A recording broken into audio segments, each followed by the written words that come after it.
Shalom à vous. Permettez que je dise shalom parce que c'est le seul mot qui contient toutes les bénédictions avant de contenir la salutation. Shalom, c'est la paix, la grâce, la faveur et la bénédiction de l'Éternel sur vos vies. Je suis Hermione Guidibi, Hermione épouse Guidibi.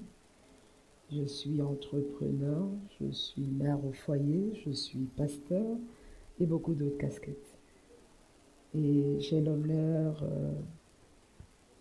de parrainer peut-être cette soirée, comme on me l'a dit, je crois que je ne me trompe pas. J'ai l'honneur de parrainer donc cette soirée. Et merci déjà pour la confiance et merci aussi pour l'honneur placé en moi par les membres dirigeants de cette jeune chambre. J'ai jamais eu la grâce de militer dans la jeune chambre et dans d'autres associations, mais je crois que parlant de la jeune chambre, on le doit aussi en partie au feu Emmanuel Guidibi. Donc je l'ai hérité, je peux le dire. Je l'ai hérité de mon beau-père et de mon époux. C'est vrai que je n'ai pas eu la grâce de militer dans beaucoup d'associations, pas parce que les associations sont mauvaises, pas parce que rien de bon n'y fait, mais je n'ai pas le tempérament des protocoles. Donc, je n'ai pas l'habitude de rester coincée dans des protocoles. Ça ne me convient pas du tout. J'aime agir en toute liberté, comme je le sens, comme je le vois, comme je le crois. Et je suis ravie de voir que nous ne sommes pas uniquement des femmes ce soir. Si c'était uniquement des femmes, je n'accepterais pas de parrainer, je n'accepterais pas de venir parce que je ne fonctionne pas comme ça. Donc, nous avons décidé que les hommes qui sont des hommes de pouvoir, des autorités établies, les femmes ne peuvent rien faire sans eux parce que quand on est aimé, on a la force de tout accomplir dans la vie. Mais quand on n'est pas aimé, on ne peut rien accomplir. Donc, les hommes sont ceux-là à qui Dieu a donné le pouvoir d'agir, de créer, de faire, de pousser, de supporter, de prendre le devant. Ça n'empêche pas que la femme prenne le devant. Mais nous, femmes, Dieu nous a donné l'influence de marcher aux côtés des hommes de pouvoir. Et facilement, Dieu nous a donné ça. On a la capacité d'influencer les hommes, d'influencer leurs décisions, d'influencer leur vie personnelle. Et vous croyez que quoi? Si ce n'est pas mon influence, mon époux ne serait pas en chemise ce soir, vous le connaissez bien. Il ne va pas porter une chemise. Ça, c'est la capacité de l'influence. Il allait simplement choisir de porter son good luck comme il en a l'habitude. Et comme souvent, à chaque sortie, on se taquine un tout petit peu. Lui, il dit, l'habit ne fait pas le moine. Il s'en fout royalement. Mais moi, je dis, non, l'habit fait le moine chez moi. Et ça contribue à identifier le moine chez moi. Mais pour me faire plaisir, pour que la soirée ne soit pas gâtée et tout, il me fait des concessions, tout simplement. L'influence est utile. Nous devons commencer, femmes, à chercher l'influence et à laisser le pouvoir aux hommes parce que le pouvoir ne peut pas fonctionner sans l'influence et l'influence ne peut réellement pas avoir d'impact sans le pouvoir. C'est clair. C'est comme ça que les choses devraient aller dans la vie. Donc, ce courant-là est venu pour permettre aux femmes de donner la main aux hommes, d'agir avec les hommes dans toutes les sphères de la vie, dans vos foyers, dans les institutions, spirituellement et partout. Peut-être aussi que, entre griffes, si mon époux n'était pas d'accord pour arriver, je n'y serais pas non plus. Et si j'ai dû l'attendre qu'il vienne de son voyage pour qu'on vienne ensemble. Et je lui ai dit, lui-même il sait, et c'est comme ça que nous fonctionnons. Nous marchons ensemble, nous entreprenons ensemble, nous faisons beaucoup de choses ensemble. Alors c'était juste une introduction très longue, il paraît que je bavarde beaucoup, que je pourrais parler jusqu'à demain matin. Je reviens donc sur le thème, il est dit... Oui, le thème qui est clé infaillible pour booster vos affaires, défis spécifiques pour les femmes. Les clés infaillibles pour booster les affaires, je vais lui laisser, c'est lui qui va en parler. Et les défis spécifiques liés à l'entrepreneuriat des femmes qui veulent réellement y réussir, c'est ça que je vais peut-être essayer de développer en quelques minutes. Bon, je ne vais pas forcément être longue. Je ne sais pas s'il y a des questions. S'il n'y en a pas, donc je sais comment aller directement. Il y aura des questions après le développement. Ok, donc je vais essayer d'être assez concise et très précise dans ce que je vais dire. Alors, Journée internationale des femmes, comme je le dis souvent, n'est pas une fête. Ce n'est pas non plus un moment où les femmes doivent se retrouver, doivent manger, doivent chanter, danser, faire juste des activités. Non, c'est une journée mise à part pour réfléchir sur les questions des femmes, pour réfléchir sur le bien-être des femmes, pour réfléchir sur tous les sujets qui concernent les femmes en réalité. C'est une journée de réflexion. Et si on n'a pas un objectif, si on n'a pas des idées à défendre, cette journée passe toujours inaperçue. Comme je l'ai dit tout à l'heure, rien n'a changé dans ma journée d'aujourd'hui. C'est la même réflexion que j'ai toujours menée avant 2017 et que j'ai continué en 2017 par le RIFI, le Réseau international des femmes d'influence, que je continue encore aujourd'hui. Je crois que je vais faire un post quasiment très tard, vers 14h ou 15h, où je dis que le repositionnement de la femme, parce qu'il est question aujourd'hui du repositionnement de la femme, c'est-à-dire la place de la femme dans les institutions, la place de la femme dans la société en général, la place de la femme dans le foyer, la place de la femme aux côtés des hommes. C'est de ça qu'il est question aujourd'hui, on ne peut pas dire autre chose. Donc, le repositionnement des femmes, il faut que nous comprenions d'abord que le repositionnement doit se faire par rapport à l'objectif de départ du Seigneur. On n'a jamais dit que Ève a été créée avant Adam. Donc, c'est Adam qui a été créé avant Ève. Et on a bien dit que Dieu n'a pas créé Ève que pour être juste accompagnatrice de destinée. Non, elle a des rôles spécifiques à jouer.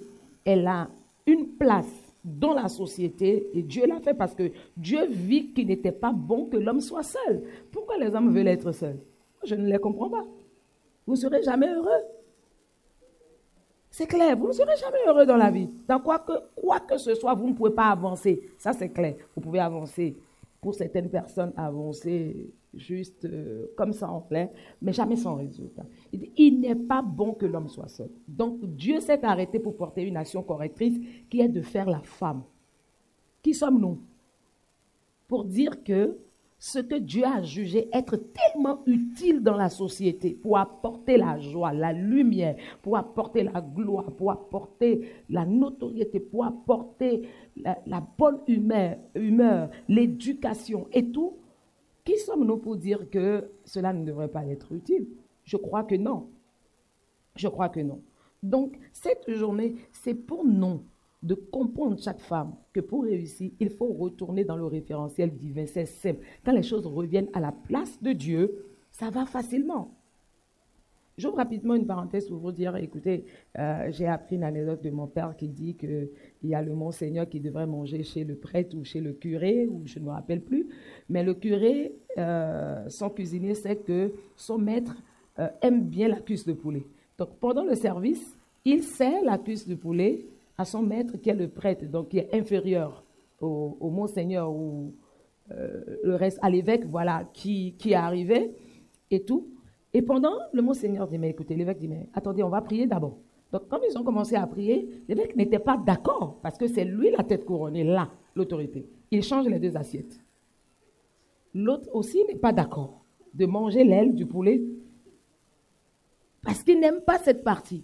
Et donc, rapidement, quand l'évêque a fini la prière, lui-même, pour dire Amen, automatiquement, il remplace l'ordre des choses, il met la fourchette dedans, il coupe et il dit, Monseigneur, les choses tournent, mais elles reviennent toujours à leur position initiale.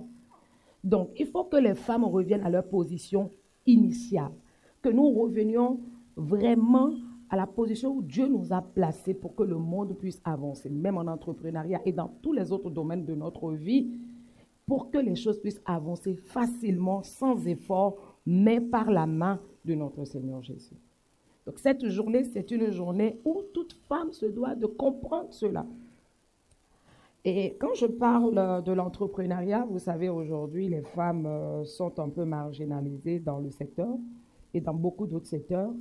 C'est difficile pour les femmes d'avancer. Je vais peut-être essayer d'énumérer quelques défis, peut-être 3 ou 5 défis auxquels on pourrait faire attention et en ce jour de réflexion, voir Qu'est-ce qui fait que ces défis persistent par rapport aux femmes?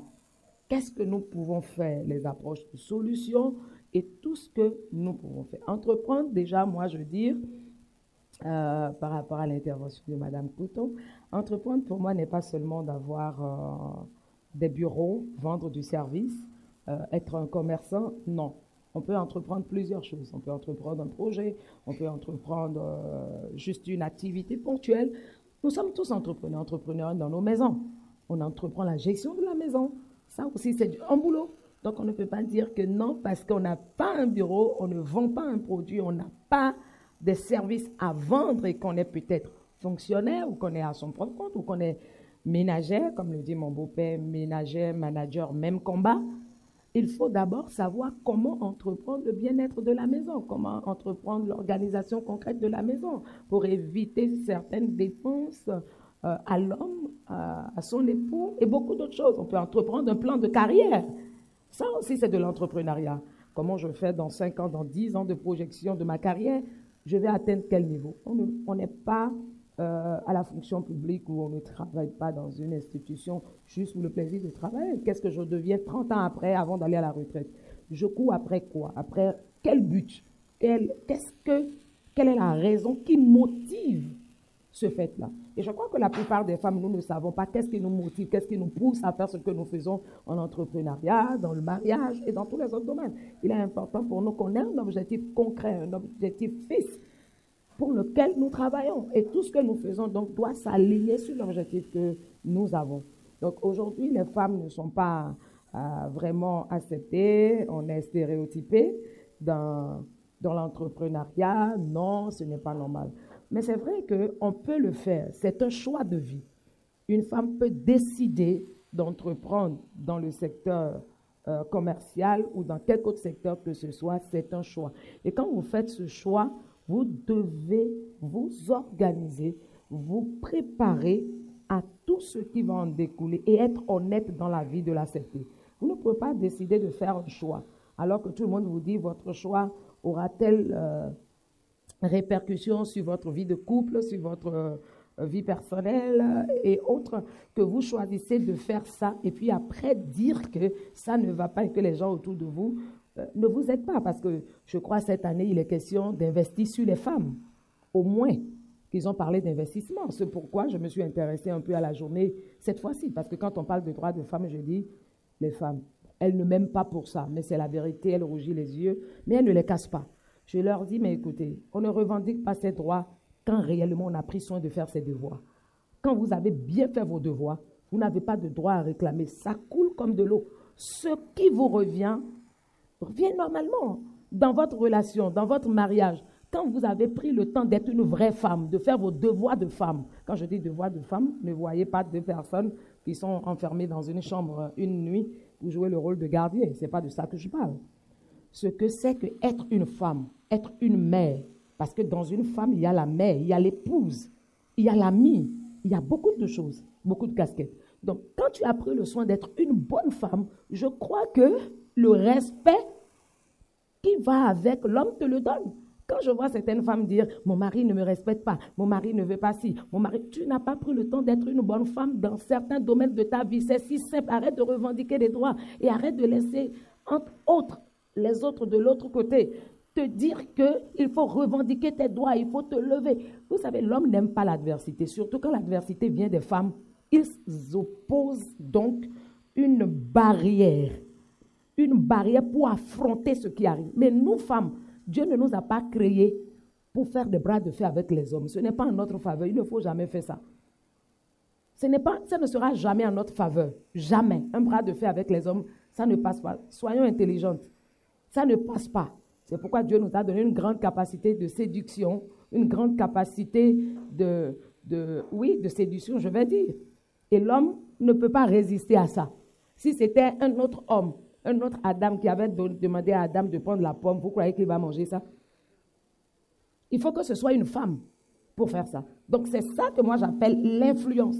On a la capacité de changer la décision de l'homme d'une certaine manière, comme nos mamans le faisaient en période avant colonisation. Elles ont la capacité de le faire et de demander à leur mari si elle était pour avoir si elle était. Mais de nos jours, c'est en train de se perdre. Alors, la première chose, le premier défi dont je veux parler, c'est le défi d'abord de l'autonomisation des femmes. Le défi de l'autonomisation des femmes. C'est difficile aujourd'hui que les femmes soient autonomes. Parce que quand la femme est jeune, quand elle n'est même pas encore mariée, il y a des choses qu'elle peut faire.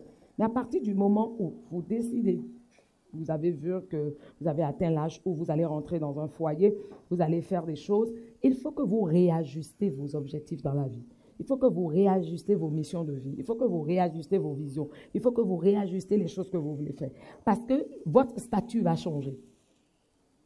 Une jeune fille rentre dans le mariage, mais aussitôt entrée dans le mariage, à l'instant précis, devient madame telle.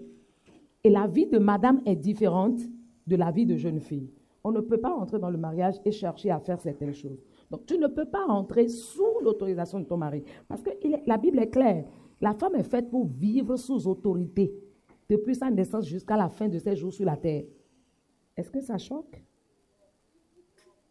Merci, parce que ça ne choque pas, heureusement, sinon la vérité rougit les yeux, mais ça ne va pas les casser. Mais c'est une vérité.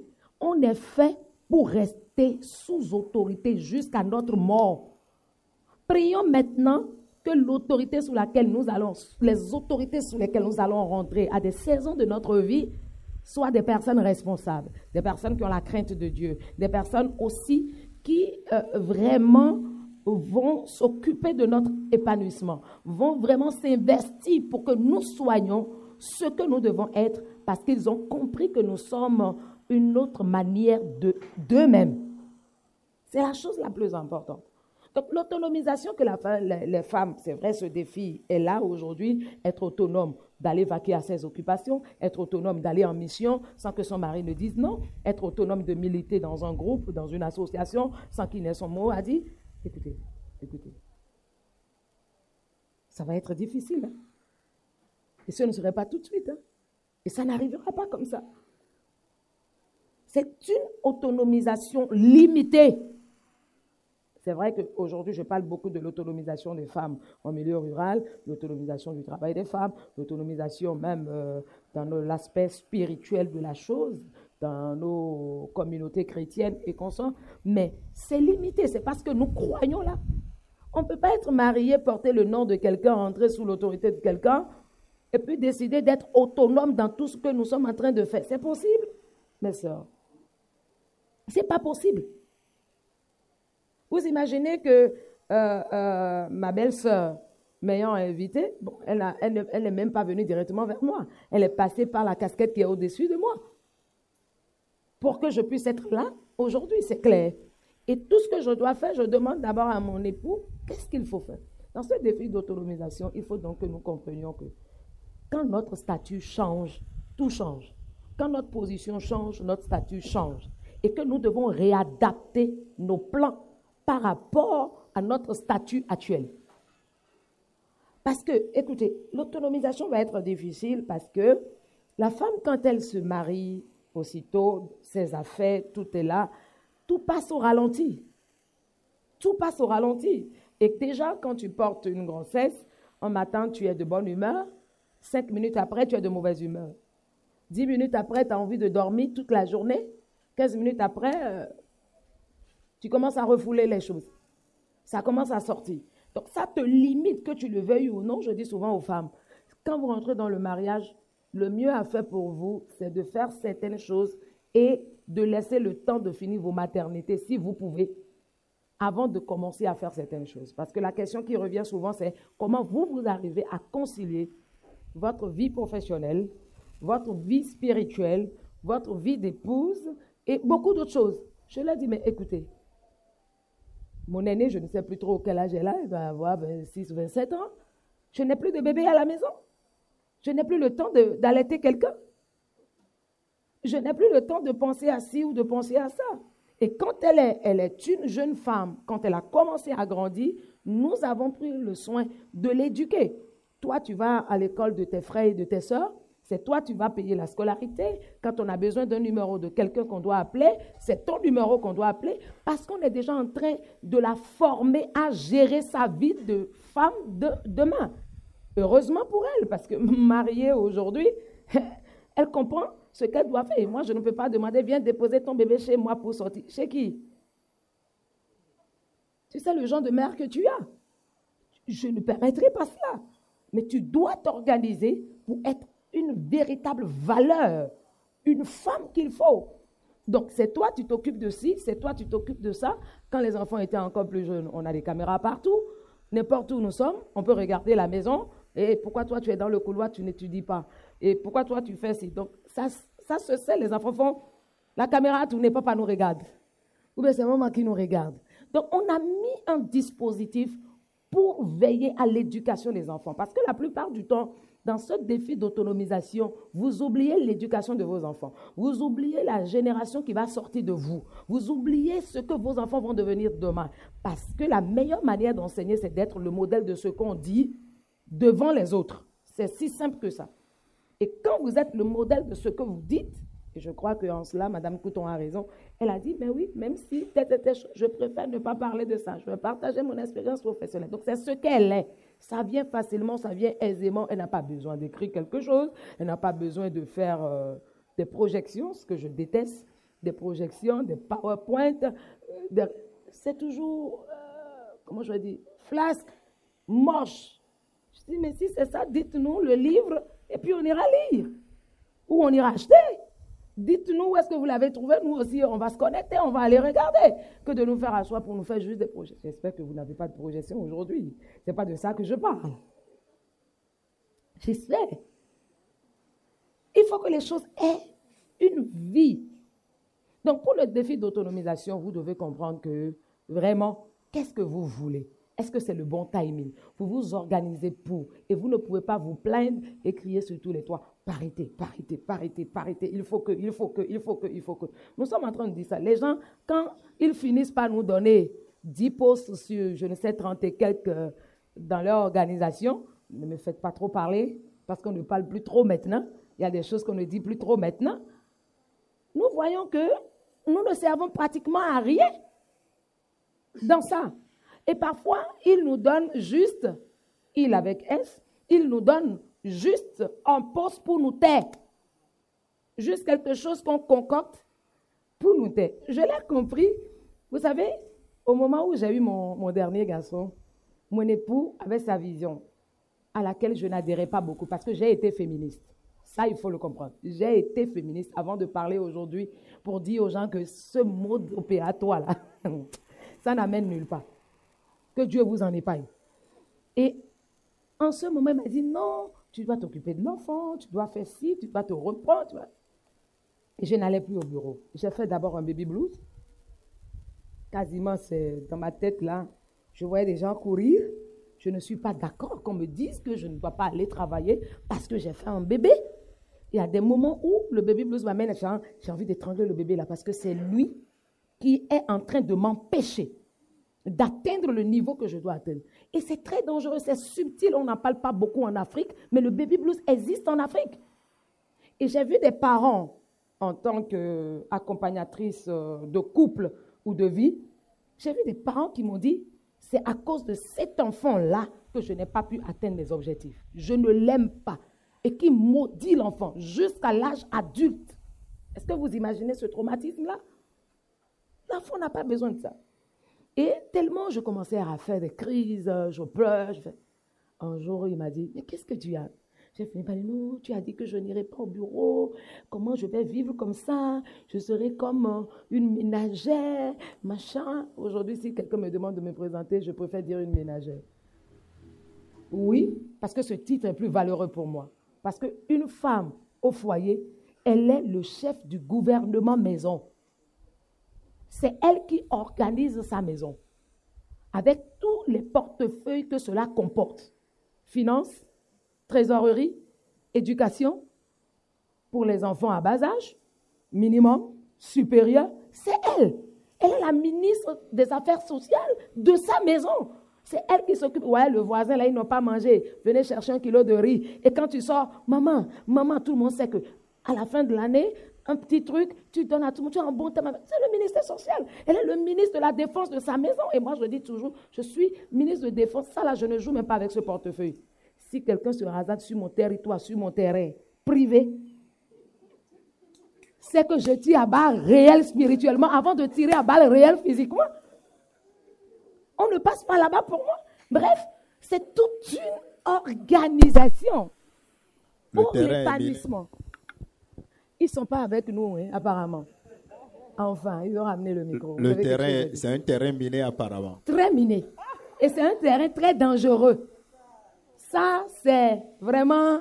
Attends, si un méchant même est petit, zone nucléaire, personne ne peut vivre vraiment alentour. Il faut vivre vraiment loin. Il faut se créer un village loin pour vivre là-bas. Parce que sinon, c'est un domaine nucléaire, vous-même, vous savez. Donc, ce qui peut se passer. Bref, je referme la parenthèse juste pour vous faire rire. Juste pour vous faire rire. Voilà. Donc, vous voyez, il faut que vous compreniez que, en ce moment, qu'est-ce que vous devez faire? Je finis la petite histoire. Puis, il a dit, oh, c'est ça. Je crois que le lendemain, c'est sûr qu'il a oublié. Le lendemain, quand il rentrait à la maison, il est venu. J'ai eu d'abord ma bonne dose de fleurs, de cartes pour m'apaiser et tout. J'aime les fleurs, il sait ça. Et donc, quand il a fini, il me remet une clé. Je dis, c'est quoi? Il dit, c'est la clé de ton bureau. J'ai fait nettoyer ton bureau. J'ai tout fait. Voici la clé de ton bureau. Mais le piège, c'était quoi? C'est lui qui a compris. Le piège, c'était quoi? Je n'ai pas de portefeuille, mais j'ai un bureau. Je vais au bureau, je suis là. Tu peux rester du matin jusqu'au soir. Il n'y a pas de souci. Mais tu n'as pas de portefeuille, tu fais quoi au bureau? Je reste là, je tourne en rond, je dors un peu. Chérie, je veux rentrer déjà. Ok. Tu as déjà fini? Oui. Comme s'il m'avait confié quelque chose à faire, il me demande si j'ai déjà fini. C'est une bonne politique pour me mettre devant le fait accompli, pour que je puisse comprendre qu'est-ce qu'il est en train de faire passer comme message en fait. Et j'ai fonctionné bêtement comme ça, parce que c'est bêtement. J'ai fonctionné bêtement comme ça, 3 mois, 5 mois, 6 mois. Un matin, je suis rentrée au bureau, mais je me suis dit, Hermione, attends, tu te fous le doigt dans l'œil. Le gars, ça dit, c'est du en veux, tu en voilà. Est-ce que tu peux continuer cette vie tout le temps? Qu'est-ce que tu vas faire? Vous savez ce que j'ai fait? J'ai pris le temps de me faire mon portefeuille personnel. J'avais la liberté parce que je travaillais avec mon époux. Et on ne mélange jamais maison-boulot. Il est là, on a travaillé des années ensemble. Jamais. Je n'ai jamais fait de crise de jalousie au bureau et je n'en ferai jamais parce que je sais qui je suis. Jamais. C'est impossible. On peut prendre la fille la plus belle du monde entier. Elle va venir. Elle n'est pas un danger pour moi. C'est moi, je serai toujours un danger pour elle. Dans le silence et dans le calme. Personne ne peut marcher à côté du cacus sans faire attention. Cacus, là, vous savez, dans l'Atlantique, sans faire attention. Donc, c'est moi, cacus. Donc, c'est clair. On est restés ensemble et tout. Et j'ai dit, bon, je fais mon portefeuille. Qu'est-ce que je vais faire? J'ai concocté mon petit portefeuille et tout. Je ne lui ai rien dit. J'ai commencé à faire. Je dis, OK, comment je peux l'accompagner? Ce portefeuille que j'ai créé, c'est quoi? Comment je peux l'accompagner? J'ai vu que le côté spirituel, personne d'autre ne peut s'occuper du côté spirituel, de la réussite spirituelle, dans tous les domaines, du travail de mon époux mieux que moi-même. Parce que c'est dans ça que je mange. Personne d'autre ne peut surveiller les différentes choses, c'est-à-dire la gestion, surveiller les stocks, surveiller le personnel, mieux que moi. Parce que eux, ils ont vocation à partir. Moi, s'il est endetté, je suis là. S'il est riche, je suis là.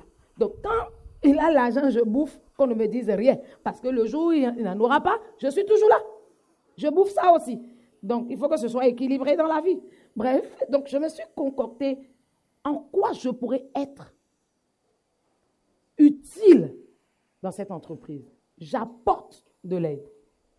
Et j'ai dit, voilà, quand j'ai fini, je lui ai dit, écoute chérie, désormais, avant la prise d'un terrain, je dois aller faire d'abord le déminage. En griffe, c'est le mot qu'on a trouvé.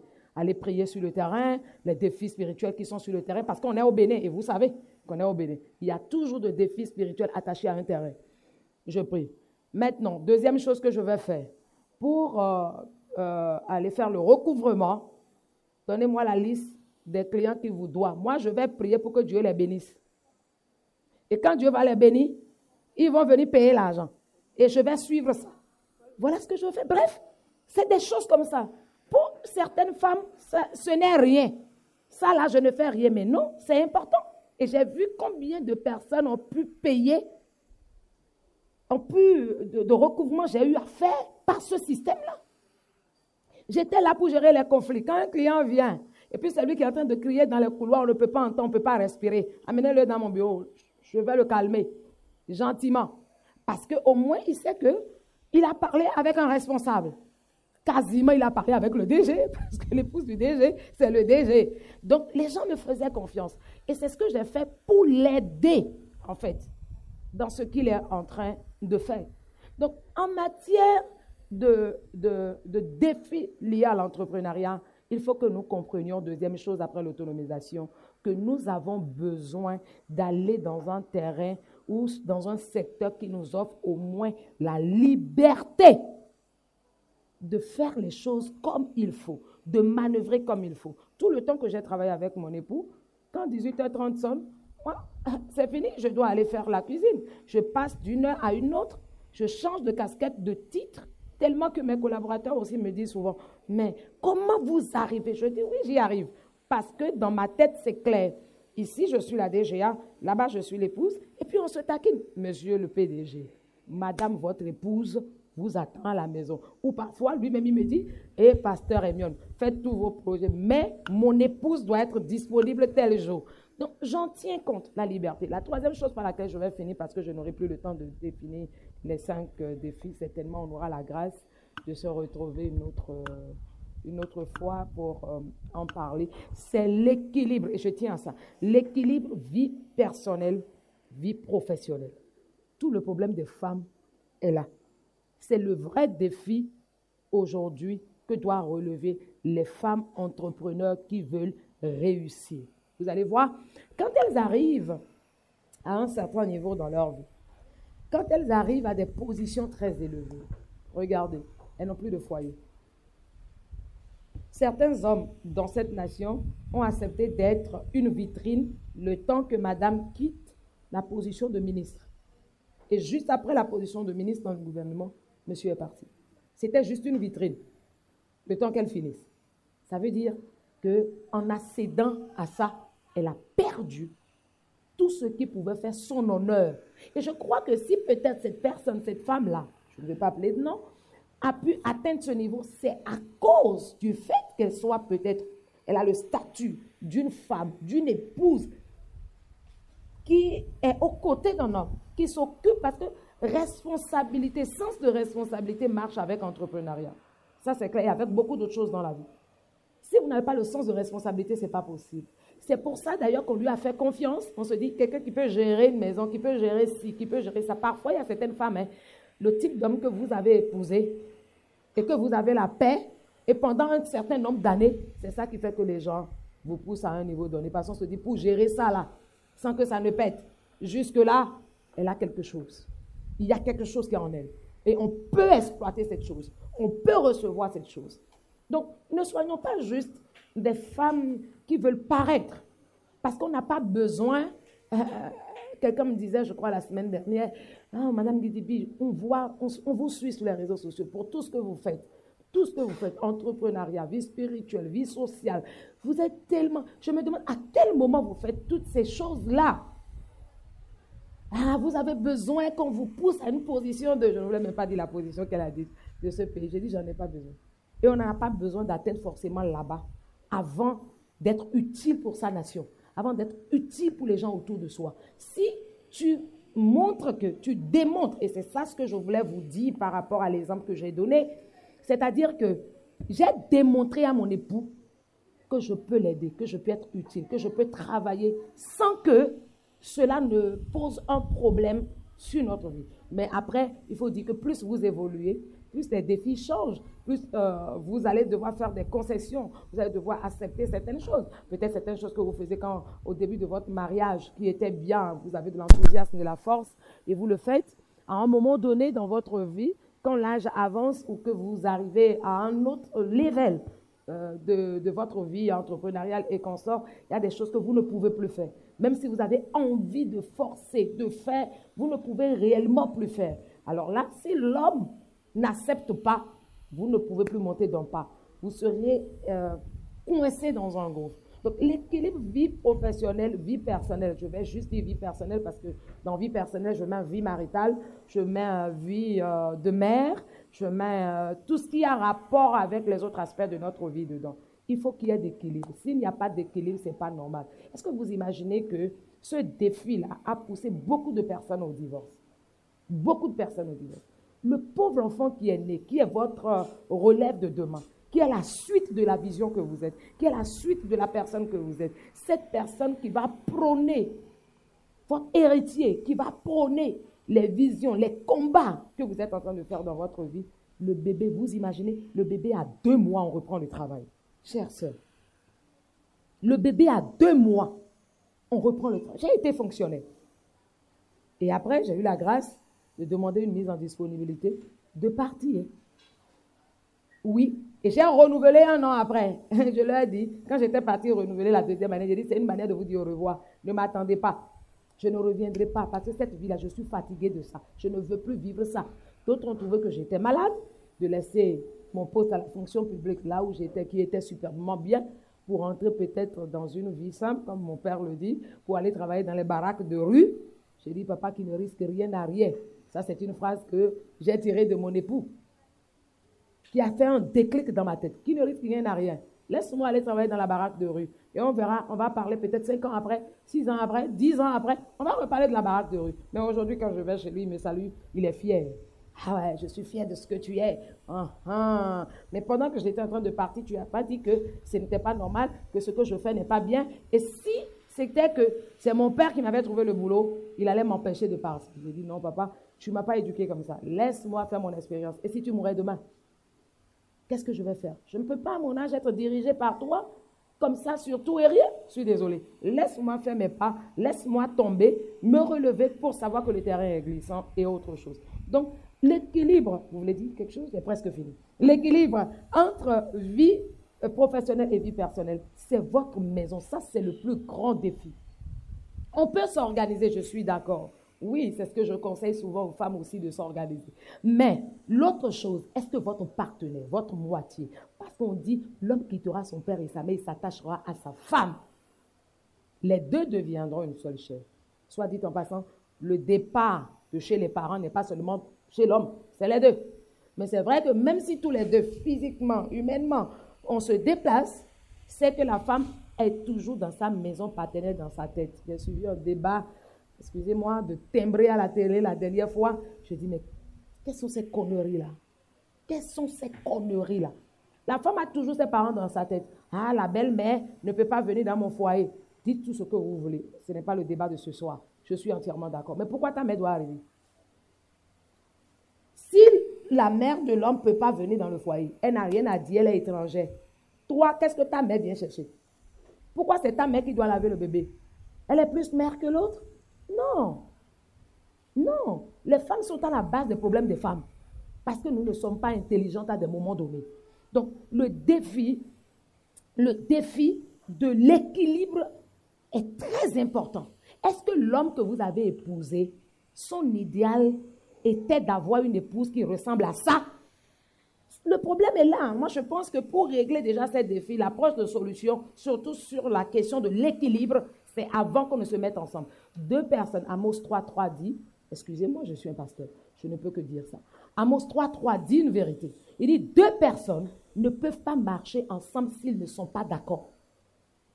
Pourquoi on doit vivre ensemble si on n'est pas d'accord sur le point? C'est si simple que ça.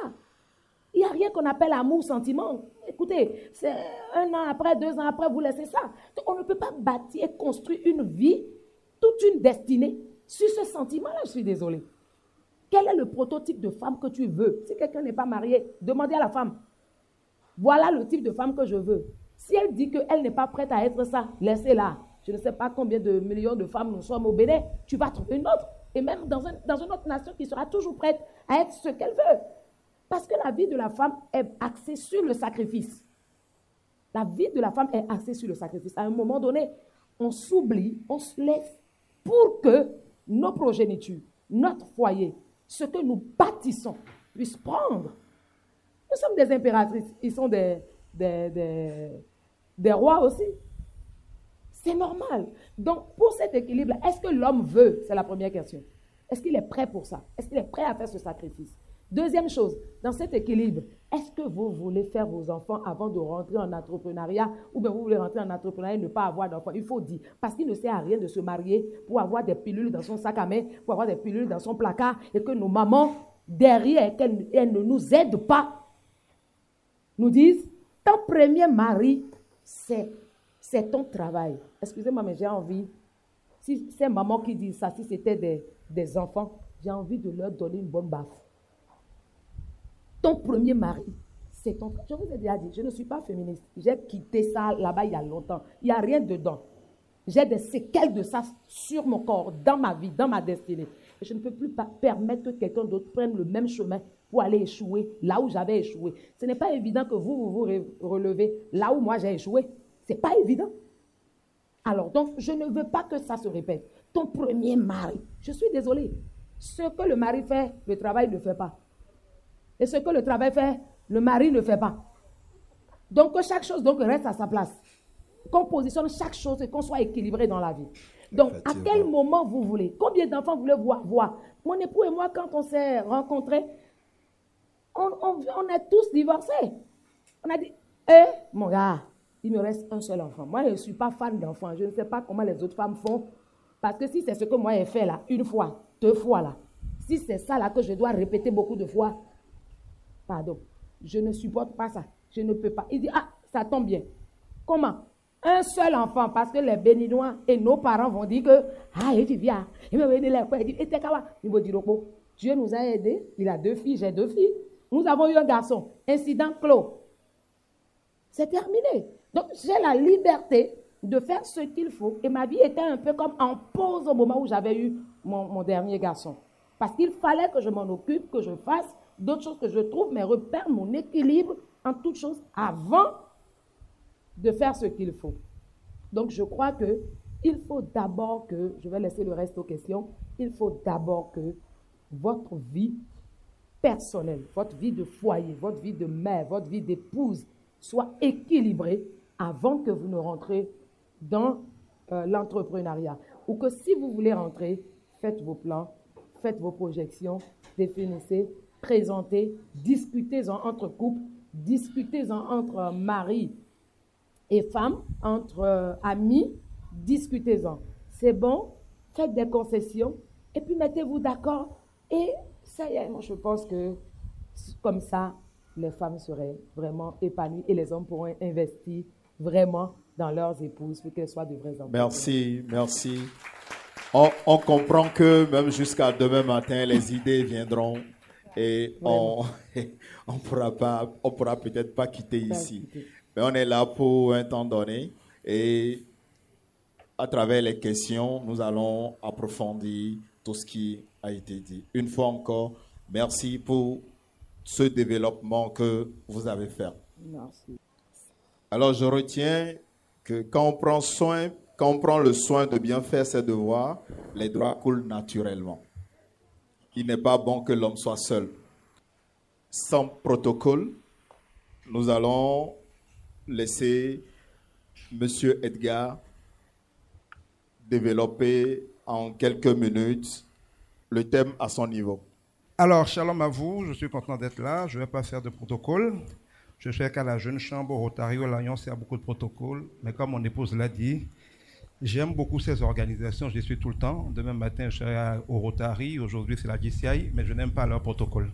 Donc, je vous salue tous en vos grades, rangs, tout ce que vous voulez. Mais je vais droit au but. Alors, je suis content d'être vous et honoré d'être là à l'occasion de cette fête de la femme. Parce que ce n'est pas un détail politique, la question de la femme. C'est une question de vie et de mort. Je connais des jeunes femmes qui, à 30 ans, sont mortes du cancer du sein.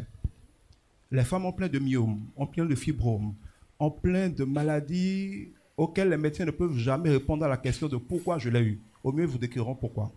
Eh bien, sachez que vous mourrez du mal-être. Parce qu'une maladie, l'Ivoirien dira blanc donne pas son nom cadeau, une maladie, c'est par définition ce que le mal dans votre cœur est en train de dire, a dit au travers de votre corps. Une femme est sensible, une femme est un cœur, une femme est émotionnelle. Si elle est brimée, si elle est maltraitée, si elle est frustrée, souvent elle n'a pas le choix. Elle ravale sa frustration. Mais ce qu'elle n'exprime pas s'imprime d'une manière ou d'une autre. Vous verrez que quand vous êtes femme, vous vous réveillez le matin, vous avez mal au dos, vous avez mal à l'épaule, vous avez mal partout, ils ont fini par créer un nom pour vous. Fibromyalgie, ça ne veut rien dire. Ça veut dire que vous êtes stressé, vous êtes malheureuse à l'intérieur. Je l'ai affirmé ce matin à nos cibelles, elles ont crié, à la fin m'ont donné raison. Les femmes d'aujourd'hui, vous êtes 1000 fois plus malheureuses que vos mamans, qui elles étaient déjà beaucoup plus malheureuses que vos grands-mamans. On prétend que par le féminisme, vous êtes de plus en plus heureux, c'est totalement faux. On est en train de vous détruire. Comme je n'ai pas beaucoup de temps, je vais avancer rapidement. Écoutez-moi bien. La plus grande insulte qu'on peut faire à une fille, et j'ai 4 filles donc je sais de quoi je parle, c'est de lui dire d'essayer d'être un petit homme. La plus grande insulte qu'on peut faire à une femme, c'est de ne pas chercher à lui apprendre à être une grande femme, mais de lui demander d'essayer d'être un petit homme. Et quand je lis une femme est tout ce que l'homme est, je dis que c'est de la bêtise. Ce que l'homme peut faire, la femme ne peut pas le faire. Et ce que la femme peut faire, aucun homme ne peut le faire. Un homme peut changer des couches, il ne va jamais apporter à l'enfant ce pourquoi Dieu a établi loin des femmes. Un homme peut avoir de l'argent, prendre tout le personnel qu'il veut, s'il n'a pas une femme dans sa maison. Jamais il n'y aura du bonheur dedans. L'aigle ne peut pas rivaliser avec le singe. Chacun a son territoire. Les femmes ont un équipement, ont une configuration particulière qui correspond à leur vocation pour le bonheur de l'humanité. Et les hommes ont une configuration particulière qui correspond à leur vocation. Il est plus facile d'ignorer le sexe opposé. C'est la solution de facilité. Nos parents ne sont pas cons. Africains aussi ne donnent pas son nom cadeau. Pourquoi on appelle ça gnonou? Ça veut dire que c'est très doux. Mais si tu ne sais pas boire, ça va te passer par quelque part. Mais moi, en venant ici, à un moment, j'ai eu envie de laisser ma femme. À un moment, je me suis dit, il vaut mieux y aller tout seul. Mais comme le dirait quelqu'un, on va beaucoup plus vite tout seul. Mais on va mieux et plus loin, plus sûrement ensemble. Les femmes, Dieu les a créées avec quelque chose qui est indispensable pour que l'homme atteigne sa gloire. Pourquoi est-ce que même les païens disent que derrière chaque grand homme, il y a une grande femme? On ne s'est pas levé pour dire ça. Pourquoi on dit ce que femme veut, Dieu veut? Parce que quand vous faites dès le calcul, on ne peut jamais être complet et accomplir ce qu'on doit accomplir si on n'a pas à côté de soi cette moitié qui compense aux faiblesses. Parce que dans chaque homme, il y a un potentiel, mais il y a des faiblesses que seule la femme que Dieu lui a destinée va boucher pour qu'il atteigne son plein potentiel. Et l'inverse est vrai. Chaque femme est un jardin qui peut fleurir, montrer les plus belles fleurs. Je dis souvent à certaines personnes, quand vous divorcez avec quelqu'un et que vous le revoyez, par exemple, vous aviez un mauvais mari, vous divorcez, vous mettez avec l'homme qui connaît votre valeur, son ancien mari se dira que ce n'est pas la femme qui l'a connue. Ça. Les gens qui la connaissaient diront, ce n'est pas la femme que j'ai connue. Parce qu'une femme est un jardin. Si vous l'entretenez, vous allez cueillir beaucoup de belles fleurs, ce sera toujours parfumé. Mais si vous semez des cactus de la frustration, vous récolterez souvent l'enfer. Donc ce n'est pas vrai que les femmes doivent jamais valoir les hommes. Pas plus que les hommes ne doivent valoir les femmes. Chacun doit découvrir pourquoi il est configuré et exceller dans son couloir. Quand vous demandez à une femme de commencer à se battre comme un homme, elle le fera. Mais ce n'est pas son naturel. Elle rentre frustrée, fatiguée, aigrie, meurtrie, découragée. Et ce mal-être-là va se manifester par des maladies qui vont la tuer à petit feu. Et comme elle a déjà dit, regardez, plus une femme va monter à un certain niveau professionnel, plus elle va le faire au sacrifice de sa famille, elle va le faire au sacrifice de son couple. Le problème, c'est que vient une heure. La politique, le pouvoir, c'est par définition éphémère.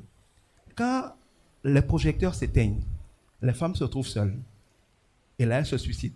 On ne sait pas pourquoi elle s'est suicidée, mais parce que derrière les projecteurs, la femme aura toujours une faim d'être aimée, d'être chérie, d'être soutenue, d'être appuyée. Elle a besoin de ça pour se sentir bien. Tout l'or du monde, tout le pouvoir du monde, tout l'argent du monde ne rendra jamais une femme heureuse. Elle va commencer par payer des gigolos, mais rapidement, ça ne lui suffira pas. À un moment ou à un autre, elle sera frustrée. Et c'est pareil pour un homme. Il faut que chacun de nous, sachant que Dieu n'est pas bête, découvre quel est son rôle et le joue bien. Alors, il sera épanoui et va être un catalyseur du succès de l'équipe que nous formons ensemble. Mon thème, il y en a deux en réalité. Le premier, c'est de savoir un peu quels sont les défis spécifiques que doivent relever les membres d'un couple, donc homme comme femme, dont la femme a des ambitions. Hermione a commencé à en parler. Il faut savoir ce qu'on choisit. Si vous êtes une femme que votre mari a connue comme en griffe, excusez-moi, une petite villageoise. Comment dire Runukouan. Et, parce que vous savez, Dieu a créé les hommes pour vouloir être les chefs. C'est comme ça tout le temps, même un petit garçon. Il est configuré pour être le héros, pour être le dominateur, pour être le mal. Et il veut une femme qui reconnaisse et qui lui rappelle qu'il est le mal. Et d'ailleurs, plus vous rappelez à l'homme qu'il est le héros, moins il s'en soucie et plus il s'en fout. Plus vous essayez de contester ça, plus vous brimera, vous bloquera, vous neutralisera, vous créera des problèmes, sera rigoureux pour vous rappeler que c'est lui le maître. Aucune femme intelligente ne conteste l'autorité de son mari. Elle, quasiment, le saoule en lui donnant le pouvoir, tellement que lui-même, à un moment, est fatigué, le lui redonne. La femme a été équipée pour exercer de l'influence. C'est pour ça que les femmes dans les royaumes n'avaient aucun pouvoir. Mais personne n'est con. Les rois ne font que ce que la femme, ou leur femme préférée, ou la femme avec laquelle ils ont dormi cette nuit-là, veut. Parce que quand une femme s'humilie, se calme, elle fait faire aux hommes ce qu'elle veut. Quand elle se bat, elle perd son temps, elle rentre dans des guerres inutiles, les féministes lui racontent des bêtises, et elle finit toujours par pleurer. Et vous verrez que quand un couple se sépare, 2 jours après, l'homme a oublié, il refait sa vie. La femme, pendant 10 ans, elle pleure. Elle ne se relève jamais. Il faut en tirer des leçons. Donc, il faut que, quand vous voulez vous mettre ensemble, comme Hermione l'a dit, souvent on ne parle que de sexe. Parlez de l'avenir. Est-ce que vous vous voyez comme un couple qui va dans un certain sens? Est-ce que c'est un couple où l'homme veut sa femme tout le temps à la maison? Il y a des hommes comme ça. Puis ça ne vous plaît pas refuser dès le début? Ou est-ce que, comme moi par exemple, je ne peux pas imaginer, comme je l'ai eu dans mon premier mariage, une femme transparente, qui n'a aucune ambition, qui ne fait rien. Je me rappelle, pour la petite histoire, je ne l'ai même jamais racontée. Un jour, je faisais une conférence. C'était à Cerco. Mon ex-épouse est arrivée. Ma mère est arrivée parce que mes parents m'ont habitué à me soutenir dans mes activités. J'ai fait la conférence. On n'était pas encore mariés. Mon épouse est venue. Mon ex-épouse. À la fin, ma mère m'a dit, Gaga, tu es sûr que cette femme-là, tu peux marcher avec elle? Elle n'a aucune ambition. Celle-là peut être ta femme? Je ne comprenais pas. Quand on a le sentiment, alors qu'un sentiment, c'est un ressenti qui ment, on n'a aucun discernement. Ma mère avait déjà compris que quelqu'un me connaît. Oui, par définition, un sentiment, c'est un ressenti qui ment. Un coup de foot, c'est une bêtise. Quand il y a un coup de foot, c'est beaucoup de bruit, c'est un éclair, et ça s'arrête là. Vous n'en verrez pas 2. Et quand vous tombez amoureux, vous allez vous faire mal parce que toute personne qui tombe va se faire mal. Et si vous êtes fou amoureuse, vous êtes folle parce que tous les fous se baladent nus. Ça veut dire que quelque chose ne va pas. Donc, tous les mots que vous employez pour décrire cette forme d'amour-là révèlent une forme d'amour qui va faire mal. Il n'y a pas de mal, il n'y a pas de surprise parce que vous avez mal. On ne bâtit pas un couple sur l'amour-sentiment. On le bâtit sur l'amour-commandement. C'est une manière de se comporter. C'est une sagesse, c'est des principes qui viennent se greffer sur le sentiment pour faire quelque chose. Entendez-vous, pour que je sois bref, sur le genre de vie que vous voulez. Soyez réaliste. Par exemple, moi, je ne peux pas vouloir que ma femme soit là, belle, parler. Quand elle parle, je suis fier. Quand je vois qu'elle est une leader dans le pays, quand elle parle, les hommes l'admirent, les femmes l'admirent. Mais vouloir qu'elle soit tout le temps à la cuisine. Elle est une excellente cuisinière. Je n'ai encore jamais mangé de nourriture meilleure que chez elle. Quand elle fait son service traiteur pour des centaines de personnes, c'est elle-même qui prépare. Mais je l'empêche d'aller à la cuisine. Je dis, mais tu ne peux pas devoir prêcher, diriger des gens, diriger des entreprises, enseigner, et rentrer le soir, te mettre à la cuisine. C'est pas sérieux. Tu vas t'esquinter. Et si tu le fais, tu vas être tellement fatigué, tu vas être de mauvaise humeur. Et comme je lui dis, tu joues pasteur Hermione, tu joues prédicatrice, mais je te rappelle que quand tu as fait tout ton agenda, tu ne m'as pas dit où est-ce que Madame Guidibi est. Madame Guidibi, c'est important. Fais tous tes programmes, mais moi, quand tu as fini d'être pasteur, là, rappelle-toi que tu as d'abord Madame Guidibi. Je veux savoir le temps que tu as prévu pour qu'on soit seul, pour qu'on sorte, pour qu'on aille se balader, pour qu'on aille manger. Parce que c'est important. Donc, on ne peut pas vouloir. La Bible dit que le succès d'une femme est une couronne pour son mari. Quand vous prenez par exemple les Maliens, l'homme, vous le voyez, n'a l'air de rien. Il peut mettre des milliards dans l'habillement de sa femme. Parce qu'une femme qui brille, c'est la gloire de l'homme. Si vous êtes le genre d'homme tellement aigri et jaloux, que vous avez peur de sortir votre femme, et qu'il faut lui mettre un garde-corps pour qu'elle sorte, divorcer en même temps. Parce que si vous ne pouvez pas avoir l'assurance que votre femme vous aime, non pas parce qu'elle est contrainte, mais parce qu'elle a eu le choix et qu'elle vous a préféré, vous êtes déjà malheureux. Donc, quelque part aussi, il faut savoir qu'est-ce qu'on veut pour pouvoir faire le choix en toute conscience de construire ensemble un succès. Ça implique de le vouloir, ça implique de s'y aider. Comme elle a dit, les femmes sont de sexe faible, elles sont trop émotives. Elles sont capricieuses. Au gré de leurs hormones, elles sont, en tout cas, compliquées. Elle va avoir son placard plein d'habits, Mais tu ouvras le mois et te dit qu'elle ne sait pas quoi porter et te mettra en retard de 2 heures de temps parce qu'elle est en train d'essayer des tenues, ou alors qu'elle a des placards tellement pleins d'habits que toute la maison, toute la chambre, qui est pourtant grande, est remplie d'habits. Elle va dire qu'elle n'a pas de tenue, il faut qu'elle trouve en urgence une couturière pour coudre une tenue et elle va se stresser de ne pas trouver la couturière alors qu'elle a tellement d'habits dans tous les placards et dans le sol qu'elle ne peut plus marcher. Bon, alors quand c'est comme ça, si tu n'es pas un homme, tu te stresses. Si tu es un homme, tu sais que les femmes sont comme ça. C'est comme ça que Dieu les a créées. Mais il dit, gérez-les. Parce que si vous arrivez à les gérer, vous allez en profiter. Si vous n'arrivez pas à les gérer, vous allez les mettre de côté. Ça paraîtra simple, mais vous aurez mis de côté quelque chose. Et je crois que le couple est une école de leadership. Ce n'est pas pour rien que celui qui ne peut pas gérer un couple et être heureux ne peut pas être président de la République. Mais si tu ne peux pas gérer ta femme et pouvoir la gérer dans le bonheur sans dictature, tu ne peux pas gérer un pays. Il faut savoir qui vous épousez. L'homme comme la femme doivent se choisir selon leurs ambitions. Doivent faire les concessions qu'il faut dans l'organisation pratique. Si votre femme doit être ménagère, moi elle a oublié de le dire, à un moment je l'ai salariée. Parce que la femme ménagère, elle est quoi? Elle est blanchisseur, elle est parfois jardinier, elle est répétiteur, elle est cuisinière, elle est quoi encore? Elle est agent d'entretien, elle est votre sécurité à la maison. Elle fait un certain nombre de rôles. Parce que dans beaucoup de couples, l'homme va travailler, pas l'homme, la femme va travailler, elle gagne un petit salaire. Mais parce qu'elle n'est pas à la maison, le couple prend des charges pour compenser son absence qui en réalité dépasse ce qu'elle gagne. Pourquoi elle va travailler? Pour se prouver qu'elle est autonome. Mais pendant qu'elle va travailler, elle ne peut pas gérer sa maison. Pour manger bien, il ne faut pas juste se lever et aller acheter des choses dans le quartier. L'approvisionnement, c'est une science. En quelle saison tu achètes le maïs? En quelle saison tu achètes le haricot? Où tu vas l'acheter? Tu te lèves, tu vas dans le quartier, tu achètes une mesure, vous allez manger 10 fois trop cher. Il y a des saisons où les choses coûtent 10 fois moins cher. Tu dois connaître chaque chose avec leur saison, avec leur prix, avec le lieu d'approvisionnement. Mettre en place un scénario d'approvisionnement dans la bonne saison, de stockage sécurisé pour optimiser le budget de ta maison.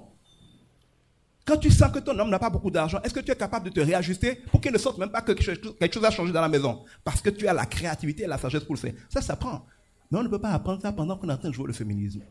Je dirais beaucoup sur cette question que non seulement on doit faire des choix, mais les femmes, tout dépend de vous.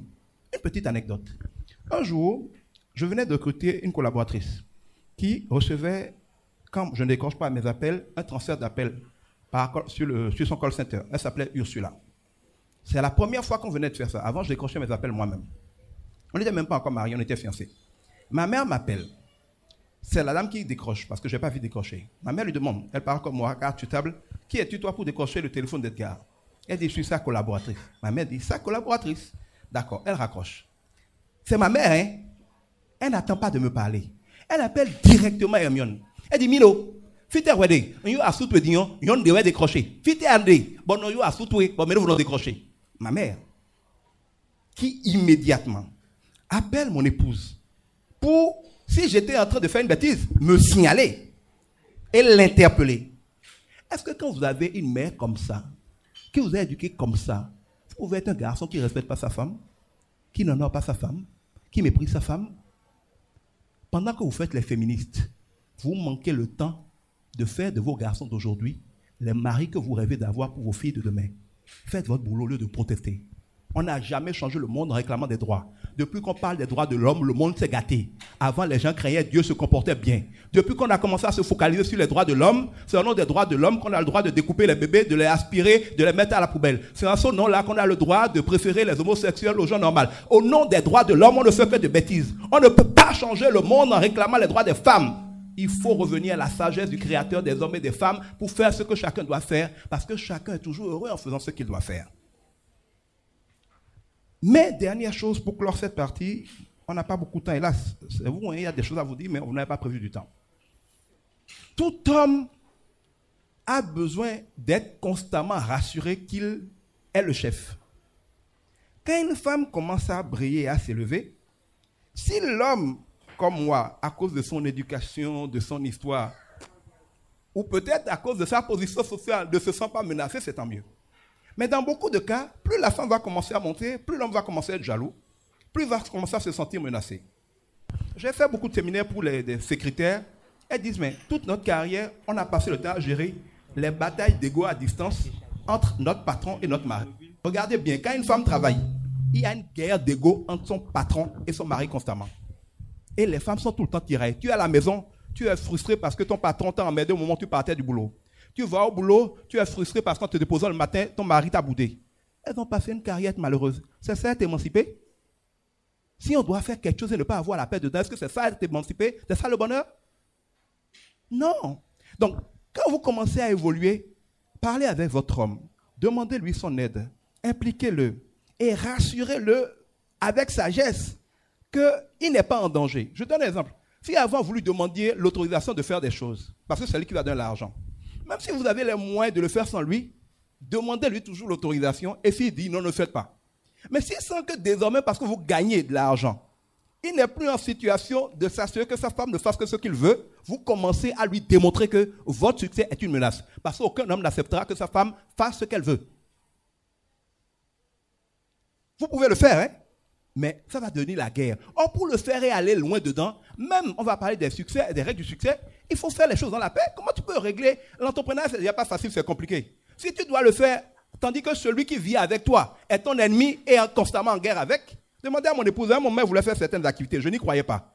Je n'ai pas dit non, parce que je n'ai pas été éduqué pour empêcher ma femme de réussir. J'ai dit, ok, vas-y.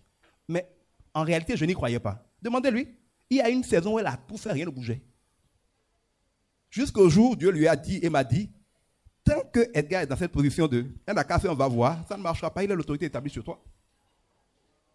Demandez-lui, quand j'ai fini par dire, ok, d'accord, sous telle condition, je bénis, quel est le changement?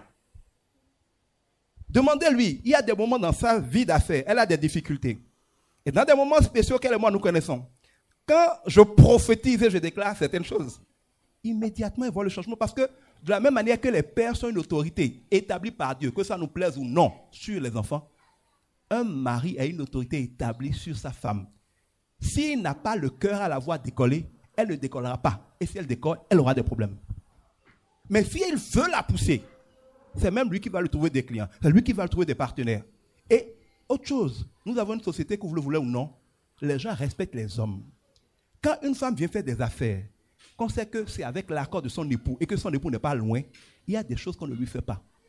Il y a des jeux qu'on ne gère pas. Il y a un manque de respect qu'on ne lui fera jamais. Mais quand on voit que c'est quelqu'un qui n'a personne derrière elle, on la méprise. Vous êtes une femme d'affaires, vous allez aller de bureau en bureau chercher des clients. Si c'est vous qu'on voit, vous allez subir le harcèlement. Mais demandez-lui, est-ce qu'elle peut partir quelque part, quelqu'un va la harceler? Quand elle dit, je suis madame, il dit, bien sûr, quelqu'un peut tenter de la harceler. Donc, vous ne le voulez pas. Dieu a organisé les choses de telle sorte que nous devons travailler ensemble pour nous en sortir. Et il vaut mieux, on n'a pas le temps de développer, mais avoir la sagesse de le construire. N'ayant pas beaucoup de temps, je vais vous parler donc en très bref de quelques clés. On n'a pas beaucoup de temps pour booster vos affaires. La première chose, c'est quoi? Arrêtez de vous poser toujours cette mauvaise question de qu'est-ce qui marche. C'est la plus mauvaise question que les gens posent pourtant tellement dans les affaires. Qu'est-ce qui marche? Parce que rien ne marche pour tout le monde. Il y a des choses qui marchent pour certains, à cause de qui ils sont, à cause de ce qu'ils savent, à cause de ce qu'ils ont, et parce que c'est le plan de Dieu pour eux. Écoutez, l'aigle qui essaie de courir dans la forêt va mourir. Comme le singe qui essaie de sauter de montagne en montagne va mourir. Mais dans la forêt, le singe est imbattable. Et dans les airs, l'aigle est le champion. Shaka Zulu dira, et c'est plein de sagesse, que quand l'aigle affronte le léopard, si le combat se passe au sol, le léopard gagnera forcément. Mais si le combat se passe dans les airs, l'aigle gagnera. Le tout n'est pas de dire, je veux la stratégie, je suis entrepreneur, je vais faire, ça va marcher. Il y a des fois, votre échec est garanti parce que vous essayez de faire quelque chose pour lequel vous n'êtes pas équipé. Ne regardez pas ce qui marche. Une femme a peut-être son amant qui est douanier. Elle fait venir des conteneurs, ne paye rien dessus. Elle est tranquille à la maison, lui amène ça. Elle met des trucs dans sa boutique où si elle doit payer les vrais charges, elle ne va jamais s'en sortir. En plus d'avoir un amant qui est douanier, elle a son mari qui a construit une maison qui a mis boutique devant. La boutique aurait pu coûter 100 000 francs, ne paye aucun loyer. Il y a l'électricien, ne paye pas. Elle vend glace, elle vend bissap. Les gens sont à longueur de journée. Elle est donc subventionnée par son mari et subventionnée par son amant. Elle est là depuis... Bon, on lui demande, elle ne paye même pas ses vrais charges. Son mari s'occupe d'elle, juste pour s'occuper et qu'elle ne soit pas à la maison à s'ennuyer pour lui créer des problèmes. Il lui a créé quelque chose, elle fait l'entrepreneur. Tu la vois, ça brille, tu dis que divers, ça marche. Tu as une femme qui fait ça dans ton quartier, ça marche, tu vas l'essayer. Tu vas te casser lamentablement la gueule. Parce que les raisons pour lesquelles ça marche chez elle, tu ne les réunis pas. Demande-toi qu'est-ce que tu es en situation de faire marcher. Qu'est-ce que tu as les moyens de faire marcher? Quels sont non seulement les problèmes qui se posent dans ton environnement, qui se posent à des gens que tu connais qui ont le pouvoir d'achat pour acheter la solution, parce qu'il y a des problèmes dont tu as la solution, mais dont ceux qui en auraient besoin n'ont pas les moyens de payer la solution. À moins de vouloir faire la philanthropie parce que tu es déjà riche, ne va pas là-bas. Va là où les gens ont des problèmes que tu as les moyens de régler, mais des problèmes pour lesquels s'ils sont réglés, eux, ils sont prêts à payer. Si par exemple tu veux aider les gens à faire payer leur SBE SONEB, oui, tout le monde veut ne pas perdre du temps. Mais demande-leur de payer 2000 francs pour ça, tu vas voir que personne ne veut. Il y a toujours un petit garçon, une petite fille dans sa maison qui va envoyer. Donc ce n'est pas tous les problèmes solvables qui sont des problèmes intéressants à résoudre si on veut gagner de l'argent. Il faut donc savoir dans quoi tu te lances. Parce qu'on ne gagne pas toujours les combats parce qu'on est fort. Les gens qui gagnent tous leurs combats sont surtout ceux qui choisissent bien leurs combats. Je dis souvent que le plus important dans les affaires, ce n'est pas de bien faire les choses. C'est de décider ce qu'est la bonne chose à faire. C'est de bien choisir ce qu'il faut faire. Il y a beaucoup d'entreprises qui devraient arrêter la plupart de leurs activités. Et c'est mon deuxième conseil. On ne peut pas gérer et faire réussir ce qu'on ne peut pas mesurer. La plupart des nôtres méprisent la comptabilité, surtout la comptabilité analytique. Beaucoup de gens perdent de l'argent à chaque vente. Et Dieu est gentil en faisant en sorte qu'il n'ait pas des clients, ils ne se rendent pas compte. Mais dès qu'ils commencent à avoir beaucoup de clients, ils font rapidement faillite, ils sont endettés et disent on ne sait pas où l'argent est passé. L'argent est passé dans chaque transaction. Parce que si on devait faire un calcul de comptabilité analytique en intégrant les vrais coûts directs et indirects de leur activité, le prix qu'ils ont fixé est un prix trop bas. À chaque vente, ils croient qu'ils gagnent de l'argent parce qu'ils confondent leurs recettes et leurs profits. Si tu n'as pas beaucoup de clients, tu ne t'en rends pas compte. Mais quand, dans ce mauvais schéma-là, le nombre de clients se multiplie, chaque vente, tu subventionnes les autres. Plus tu as de clients, plus tu vas t'endetter. On va dire que tes mains sont percées, tes mains ne sont pas percées, c'est ton cerveau qui a juste quelque chose qui lui manque dedans. Il faut donc se donner les moyens de faire les calculs. Et quand quelque chose n'est pas rentable, ou que le prix auquel ça doit être rentable, tu te rends compte que le marché ne peut pas le payer. Il n'y a pas de honte à arrêter. Ensuite, il ne faut pas paraître, il faut être. Quand on dit entrepreneur, la plupart des gens tombent dans le piège de vouloir montrer qu'ils sont entrepreneurs. On prend un bureau, on prend du personnel, on prend une enseigne, on montre, on investit dans des choses pour montrer qu'on est entrepreneur. On recrute même des employés pour se sentir patron. Bon, on le fait pour apprendre la leçon. Vous découvrez rapidement que dans le monde où nous sommes là, il est tellement plus facile de prendre son téléphone si vous savez utiliser un téléphone. Vous n'avez aucune charge. Les impôts ne vous voient pas. Vous n'avez pas de charges fixes. Or, les charges fixes, c'est ceux qui tuent les entrepreneurs. Mais si tu es un entrepreneur, que tant que tu n'as pas gagné d'argent, ça ne te coûte rien, tu attends de gagner l'argent, tu n'es pas stressé. Tu veux prendre les bonnes décisions. Mais si chaque jour qui passe, tu es obligé de payer le loyer, de payer l'électricité, de payer les impôts minimum. Donc, chaque jour qui passe, que tu gagnes pas, tu perds. Ça te met un stress. Ou si tu as acheté des choses pour vendre, qui sont en stock, qui te regardent. Pire, si tu as fait des crédits sur ça, ça te stresse et ça te fait prendre des mauvaises décisions. C'est pour ça que moi, je n'ai jamais aimé acheter des choses pour les vendre. La plupart des entrepreneurs ne décollent pas parce qu'ils veulent du capital. On n'a pas besoin d'argent pour faire les affaires. Père à son âme, papa m'a toujours dit, il n'y a que dans le dictionnaire que le mot argent vient avant le mot travail. Partout après ou partout ailleurs, le travail précède l'argent. C'est les affaires qui génèrent l'argent. Ce n'est pas l'argent qui fait les affaires. Si tu n'es pas capable, sur la base de ton idée, de ton travail, de ta créativité, d'une stratégie qui ne te coûte rien, que toi-même et ta petite énergie de gagner de l'argent, ne mets pas de l'argent, non, tu le perdras. Parce qu'une affaire qui n'est pas capable de produire l'argent n'en produira pas avec l'argent. Pourquoi vous avez besoin d'argent avant de faire des affaires? Pour acheter? Qui vous a dit qu'il faut acheter pour vendre? Pour produire? Qui vous a dit qu'il faut produire pour vendre? On n'a pas besoin d'acheter pour vendre. On n'a pas besoin de produire pour vendre. Pour vendre, il faut vendre. Quand vous avez un client, vous trouverez toujours le produit. Dites-moi que vous avez un client pour acheter un ordinateur, quel qu'il soit tout de suite. Dans 5 minutes, je vous le fais livrer. Je n'ai pas besoin de me fatiguer avec des stocks. Le gars vous livrera, je prendrai une commission chez lui. Et si ça se trouve, je fais parfois plus de marge que le gars qui a gardé le produit en stock. Parce que moi, je suis un vendeur. J'ai fait l'immobilier pendant 15 ans. Je n'ai jamais acheté une parcelle pour la vente. Pourquoi je vais gaspiller mon argent à acheter un bien qui peut ne pas se vendre? Je sécurise par un contrat l'approvisionnement, je trouve des clients. Quand le client a payé, je vais chercher le bien. S'il n'a pas payé, pourquoi je vais gaspiller mon argent à le mettre dans un bien? On dit souvent qu'il ne faut pas tuer il ne faut pas vendre la peau de l'ours avant de l'avoir tué. C'est faux. Mon père m'a appris qu'il ne faut plutôt pas prendre le risque d'aller se faire tuer par un ours sous prétexte qu'on cherche sa peau si on n'a pas déjà un client qui est prêt et qui attend de la payer. Vous vous fatiguez beaucoup pour rien. Autre chose, il faut savoir que personne n'est riche parce qu'il produit. Tous ceux qui produisent sont pauvres. Regardez bien. Les gens qui produisent des matières premières souffrent plus. C'est les plus pauvres. Les Blancs nous ont laissé ça à l'Afrique. Les gens qui transforment sont les deuxièmes plus pauvres. Ils ont laissé ça à l'Asie. Ceux qui vendent sont ceux qui gagnent de l'argent. Les Blancs ont gardé ça. Quand tu prends une tonne de coton, ça coûte quasiment le même prix que 100 grammes de coton hydrophile à la pharmacie. Donc le paysan qui a avalé les pesticides, qui s'est endetté, qui a dessouché, il ne gagne pas 10% de ce que le gars qui a acheté chez le grossiste des pharmacies, qui a mis à sa pharmacie, fait comme marge. Eh bien, vous n'entendez pas le prix de 1 kg de coton, là c'est 200 francs, 300 francs. Vous pensez que si une pharmacie va prendre le sachet de 100 grammes, peut-être 2200, 2300, et le met en stock, il ne va pas gagner plus que le cotonculteur? Est-ce que celui qui, après avoir souffert une année, a pris ce risque-là, s'est cassé le dos, s'est amorti, doit nourrir sa femme, envoyer ses enfants à l'école, quand il gagne, après avoir sorti 1 kilo de coton, moins que celui qui a pris à gauche et qui vend, vous pensez qu'il peut devenir riche? Quelqu'un m'a donné un conseil. Il dit que quand tu arrives dans un pays, regarde là où les Blancs investissent, ce qu'ils font. Regarde ce que les Libanais font. Et fais ça. Tu n'as jamais vu un Libanais venir faire un champ au Bénin? Tu n'as jamais vu un Libanais venir faire l'élevage au Bénin? Tu as vu un Indien venir faire l'élevage au Bénin? Est-ce que tu as vu un Chinois, ils viennent tout faire, ils sont partis dans les champs, ils sont partis dans la pêche? Ça veut dire qu'il n'y a rien dedans. Ils sont dans les restaurants, les gens mangent, ils ont raison. Ils sont dans les routes, ils ont raison, il y a des milliards. Regarde les business où les gens qui ont les chiffres, où les gens qui sont intelligents vont. Mais nous, on n'aime pas ça. On aime les activités qui nous font paraître entrepreneurs. C'est vrai que la communication et le marketing sont importants, mais j'ai appris que les plus grosses affaires sont silencieuses. On n'a pas besoin d'être vu. Les gens les plus riches du Bénin, là, on ne les connaît pas. Hein. Personne ne connaît le nom de leur société. Hein. Mais ils sont sur des deals où tranquillement, ils comptent des milliards chaque jour. Quand nous sortons de l'école, surtout nous qui avons été un peu à l'école, là, on a l'orgueil. On pense qu'il faut être vu pour réussir.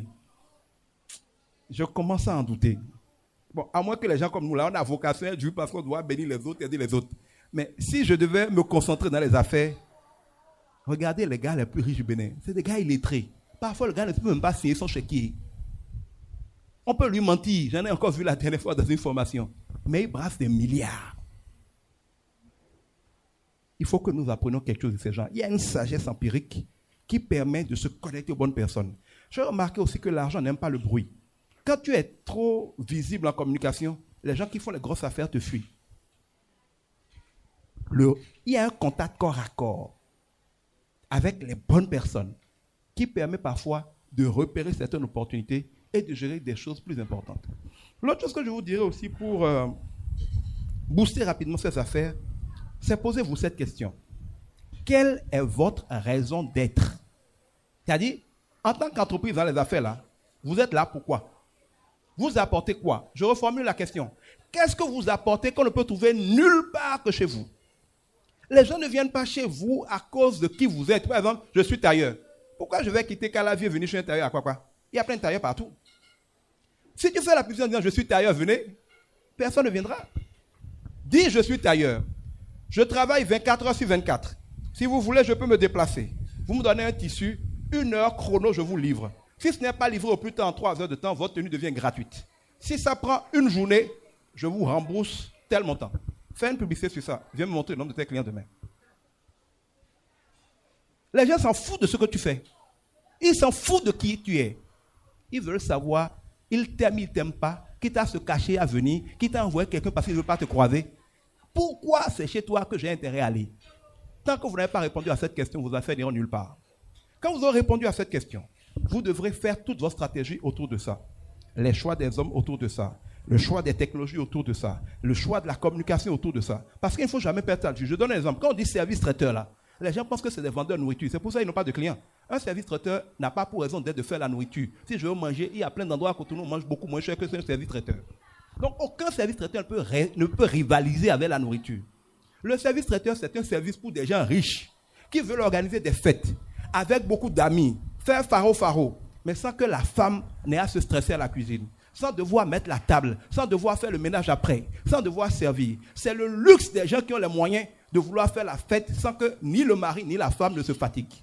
Ils payent un service traiteur, ils ne payent pas la nourriture. Ça veut dire que les variables d'excellence pour avoir des clients, ce n'est pas d'avoir de la bonne nourriture, c'est une variable. Mais d'être capable de faire du beau, d'être capable d'être professionnel, d'être capable de venir avec des process où le gars est content, il a sa fête, il voit que ces gars disent, mais qui tu as fait venir là? C'est des professionnels, ils répondent rapidement, ils ont des masques pour ne pas cracher dans la nourriture des gens, ils ont des gants, ils vous présentent un menu, ils vous disent, monsieur, tel que je vous vois, est-ce que vous n'êtes pas diabétique? Oui, dans ce cas, je vous conseille pas ça ou pas. J'ai prévu tel pour vous. À vous, vous m'avez l'air de quelqu'un qui ne va pas beaucoup supporter le gluten. Ne vous inquiétez pas, on a prévu ça. Si vous êtes un service traiteur, vous pouvez aller à une fête de riches et il sent que ça, c'est un professionnel. Il va commencer à vous recommander à ses amis. C'est vous qui allez fatiguer. Mais comme le service traiteur arrête 5 minutes pour réfléchir à des choses comme ça, dès qu'on s'est préparé à la maison et qu'on connaît là, on peut louer quelques dishes, on devient service traiteur. Mais c'est pas ça un service traiteur. Regardez, pour terminer cet exemple, les chemins de fer, ils ont disparu. Papa l'avait prédit. Pourquoi? Parce qu'ils ont toujours pensé, ils se sont appelés des cheminots. Ils ont cru que leur raison d'être était de faire rouler des trains. Mais personne ne mange les trains. Ils avaient pour raison d'être d'assurer le transport de marchandises le plus rapidement possible à un meilleur coût possible. À un moment donné, à cause de la situation technologique, les trains étaient la meilleure manière de le faire, les chemins de fer ont prospéré.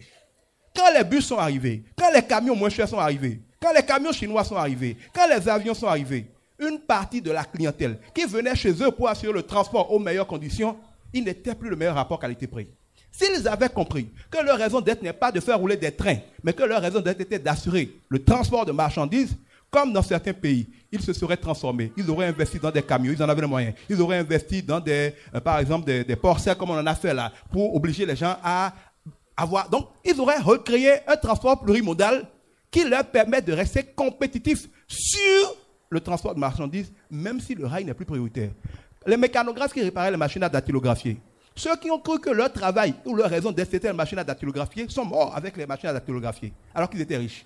Ceux qui ont compris qu'ils avaient pour raison d'être de veiller à ce qu'il n'y ait pas de rupture dans l'outil de traitement de texte ont recruté des informaticiens, ont commencé à offrir à leurs clients qui venaient réparer des machines à dactylographier le service de maintenance informatique. Ils ont donc gardé leur clientèle parce que tout en changeant la manière de servir leur clientèle, ils ont continué de suivre leur clientèle dans la raison d'être de leur activité.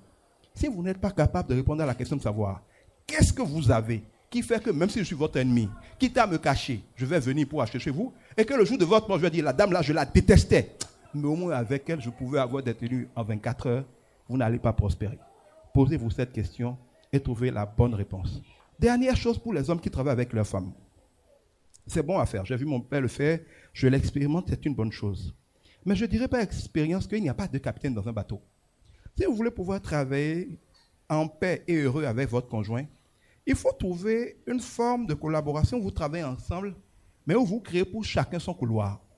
Parce que, par exemple, moi, mon épouse et moi, nous sommes, par exemple, dans beaucoup d'activités, par exemple, à l'église ensemble. Mais si on doit gérer tout ensemble, ma sensibilité, ma vision, mon feeling sur les choses n'est pas le sien. Si chaque activité doit être gérée ensemble, on a beau s'aimer, il va forcément y avoir des frictions. Parce qu'on ne peut pas être pareil. Elle peut faire, c'est elle qui a le lead. Je ne m'en mêle pas, je peux venir, voilà mon avis, tu pourrais faire tel. Elle ne veut pas, elle ne veut pas, laisse. Mais c'est son activité. Même si je dirige l'institution, ce domaine-là, c'est elle, elle y règne. Et si nous ne sommes pas d'accord, sauf instruction de Dieu, c'est elle qui règne, elle a le lead.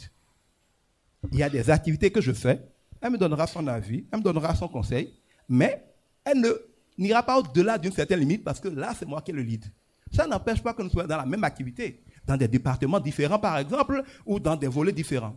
Mais la sagesse veut que, même si vous devez travailler ensemble, et c'est bien, vous vous construisiez des îlots de sécurité, pas de sécurité, des compartiments dans lesquels chacun de vous évolue. Mais ça ne doit pas être un prétexte pour écarter l'autre complètement de certaines choses. Parce que même si nous sommes souvent dérangés de devoir prendre le feedback de l'autre, parce que c'est énervant parfois de planifier quelque chose, et puis ton conjoint te dit « Ah, tu ne devrais pas, hein, tu es sûr », c'est énervant. Notre ego n'aime pas ça, ni homme ni femme. Mais quand tu prends le recul, ce que tu évites que ton conjoint te dise à la maison, le marché te le dira dehors et ça fera plus mal. Les employés te créeront des problèmes qui te le feront apprendre de manière plus douloureuse. Il faut donc apprendre dans un couple à communiquer en se disant la vérité, dans l'amour, dans l'humilité, dans la douceur. Il faut aussi, ça c'est quelque chose que les femmes font souvent, vous pouvez parfois nous dire quelque chose d'important et que par ego, nous ne fassions pas attention. C'est pas ça, je suis fâché et dis, bon, je ne parle plus. Tu ne parles plus, ça va se gâter. Quand ça va se gâter, il aura des problèmes, tu auras des problèmes aussi. Il faut apprendre, malgré les frustrations qui peuvent arriver, malgré l'ego de l'autre parfois, malgré que parfois elle ne vous suit pas, il faut se considérer comme le gardien de son bonheur malgré lui et vice-versa. Comme on dit, les meilleurs amis vous disent la vérité, que ça vous blesse ou non. Sur le coup, vous vous fâchez. Quand un bon ami te parle, sur le coup, tu te fâches. Mais après, tu vas lui voir pour dire, mon frère, tu avais raison. Hein. Dans un couple, je crois qu'on doit en venir là où, même quand tu sais que l'autre va mal réagir, tu pries et tu lui dis quand même. Avec amour, mais tu lui dis. Il peut sur le coup ne pas bien réagir. Mais s'il est honnête, et soyez honnête, en tout cas, c'est comme ça fonctionne dans mon couple, il reviendra te dire, finalement, tu sais, c'est toi qui avais raison. Maintenant, tu peux avoir tort aussi. Je crois que si on peut veiller à ce que personne n'ignore l'autre, mais qu'on s'impose de marcher ensemble, même si ça doit être géré, vous verrez que là où un tue 1000, deux tuent toujours 10 000. Quand l'un tombe, l'autre peut le relever. Et Dieu qui nous a créé dit que quand deux personnes travaillent ensemble, ils ont un meilleur salaire. Il y a des choses que quand tu es au front, tu ne vois pas. Ton épouse verra. Et nous, les hommes, nous ne sommes pas souvent, on n'a pas d'intuition. Bon, sauf quand, comme moi, vous avez atteint un certain niveau spirituel. Mais souvent, nous, les hommes, là, les gens autour de nous nous volent, nous escroquent, nous manipulent. On est comme des idiots que nos collaborateurs manipulent. Et nos collaborateurs n'aiment pas que nos femmes se mêlent de nos affaires parce que Dieu a justement équipé nos femmes de ce fleur-là. Quand ta femme te dit, ce gars-là, je ne l'aime pas, méfie-toi. Même si elle ne peut pas t'expliquer pourquoi elle ne l'aime pas, prends ça en compte et fais attention. Tu finiras par découvrir que, même si elle-même ne sait pas pourquoi elle ne l'aime pas, Dieu le a donné pour nous protéger dans sa sagesse. Des fois, par exemple, mon épouse dit, tu ne fais pas attention. Je dis, pourquoi je vais faire attention? J'ai déjà compris. Dieu a fait de toi le gardien de ma vie. Donc moi, j'avance sans souci. Toi, fais ton travail de t'inquiéter. Mais je ne veux pas m'inquiéter avec toi. On ne peut pas être deux à s'inquiéter. Donc, quelque part, ce que nous voyons comme un problème dans notre conjoint est un cadeau de Dieu. Il sait que toi, par exemple, tu es quelqu'un, par exemple, moi, je suis un visionnaire. J'ai une capacité phénoménale à imaginer l'avenir, à créer des choses. Mais celui qui a une capacité à voir loin perd forcément la capacité à voir proche. C'est comme les myopes et les presbytes. Donc, si tu vois très bien proche, tu ne peux jamais être quelqu'un qui voit loin. Et celui qui voit très bien loin ne peut jamais voir proche. Pendant que je pense à l'avenir, il y a des détails que je ne vais jamais voir. Elle les verra. Elle est paranoïaque du détail. Mais pendant qu'elle est paranoïaque du détail, elle ne peut jamais voir certaines choses de loin. Dieu n'a pas mis les deux ensemble par hasard. Il veut que nous soyons gardés l'un de l'autre. Mais ce gardiennage-là implique l'humilité. Et quand vous avez tort, revenez dire humblement, chérie, tu avais raison. Si vous avez raison, elle dira, ce n'est pas à vous de dire, ou il dira, tu avais raison. Vous êtes à deux, vous vous voyez nus, vous jouez. Elle a raison, il a raison. Ça n'enlève rien à personne. Donc arrêtons de faire les enfants gâtés et profitons l'un de l'autre pour prospérer. Que Dieu vous bénisse. Amen.